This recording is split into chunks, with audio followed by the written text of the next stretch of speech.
Welcome to student dictation 5 second बाद शुरू होगा। Ready start. प्रत्येक सरकारी कामकाज को प्रभुत्व संपन्न होने की आवश्यकता नहीं है।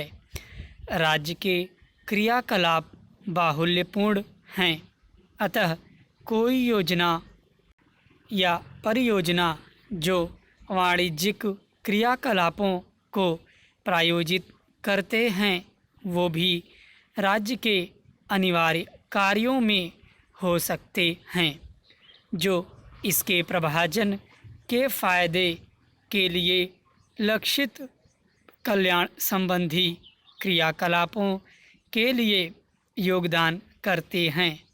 और ऐसे क्रियाकलाप भी प्राइवेट व्यक्तियों, कॉरपोरेट्स तथा कंपनियों द्वारा किए जा सकते हैं।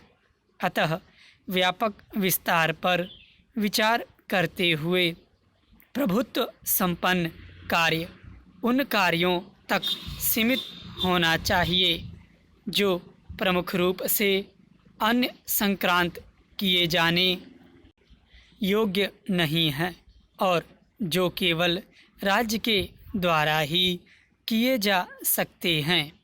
ऐसे कार्यों में विधायी कार्य आ सकते हैं।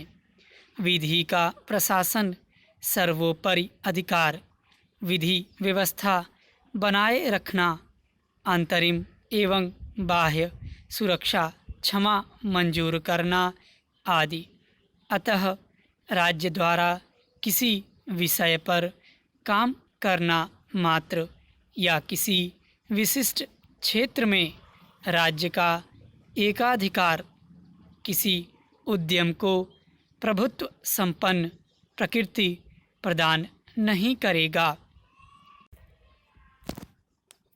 लोक प्राधिकारी एक निकाय है जिसे लोक और विधिक कर्तव्यों का निर्वहन करना होता है और जो ऐसे कर्तव्यों को करता है और लोक फायदे के लिए अपने समव्यवहारों को करता है, न कि वैयक्तिक लाभ के लिए।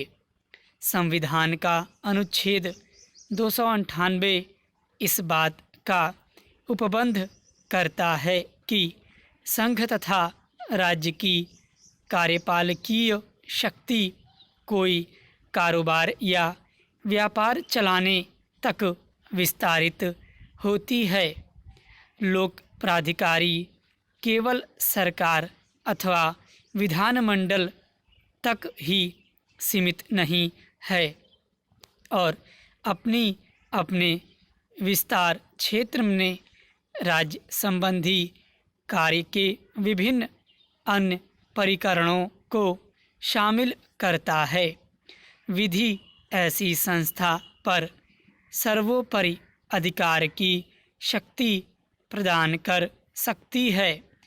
इस संदर्भ में राज्य को कर में छूट दी जा सकती है अथवा कतिपय प्रयोजनों के लिए एकाधिकार संबंधी हैसियत दी जा सकती है। राज्य एक भाववाचक सत्ता होने के कारण नैसर्गिक या विधिक शक्तियों के द्वारा ही एक परिकरण या एजेंसी के माध्यम से कार्य कर सकता है।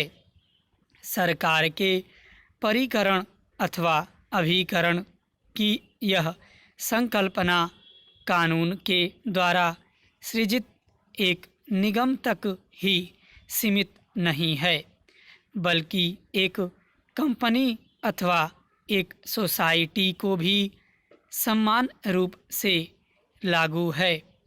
किसी खास मामले में न्यायालय को यह विनिश्चित करना चाहिए कि क्या ऐसी कंपनी या सोसाइटी सरकार का एक परिकरण या अभिकरण है।